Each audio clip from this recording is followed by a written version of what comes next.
ఏంటి మామ నేను ఏ అమ్మాయి లవ్ చేయట్లేదని బాధపడుతున్నావా? ఈ జనరేషన్ చూస్తున్నావు అయినా నీకు ఇంకా లవ్ చేయాలని ఉందా? అయితే త్వరగా నీ మైండ్ లో తీసే. ఎందుకంటే అది లవ్వే కాదు. ఫర్ ఎగ్జాంపుల్ ర్యాండమ్ గా ఒక అమ్మాయిని చూస్తావు, ఆ అమ్మాయి అందంగా ఉంటేనే కదా నీకు లవ్ ఫీలింగ్ వచ్చేది. లవ్వే కాదు, జస్ట్ లవ్ అని కారు వేసుకున్న వైట్ టిష్యూ పేపర్ లాంటిది. దాన్ని నువ్వు లవ్ లా ఫీల్ అవుతావు అంతే.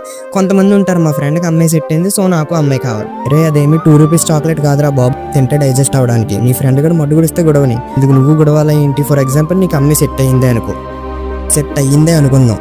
అదే ఒక సర్టెన్ టైం వరకు బాగానే ఉంటారు ఇద్దరు. ఏదో ఒక రీజన్ వల్ల బ్రేకప్ అవుతుంది. అమ్మాయి మంచిగా నీతో బ్రేకప్ అయ్యాక కొన్ని డేస్ వాళ్ళ ఫ్రెండ్ దగ్గర షోయింగ్కి ఏడుస్తుంది, ఇంకోటితో సెట్ అవుతుంది. ఎందుకంటే తను ఒక అమ్మాయి కాబట్టి. అర్థమైందా? బట్ ఇక్కడ లైఫ్ బెల్ అయ్యేది నీకు. ఎందుకంటే తనకి టైం ఇవ్వడానికి నువ్వు నీ టైంని వేస్ట్ చేస్తావు. నువ్వేమన్నా పుట్టుకతోనే రిచ్ అయ్యింటే అమ్మాయిలు ఫిగర్లో కావాలంటానికి ప్లీజ్ ఇప్పటికైనా కొత్త మూసుకొని లవ్ అవ్వడానికి కాకుండా నీ కెరియర్ మీద ఫోకస్ పెట్టు. తర్వాత మియా ఖలీఫా వైఫ్గా రావచ్చు, చూసుకో. మరి సర్లే, ఇన్ఫర్మేషన్ వస్తే మన పేజ్ని ఫాలో చేసుకో. మళ్ళీ కలుస్తామో లేదో తెలీదు.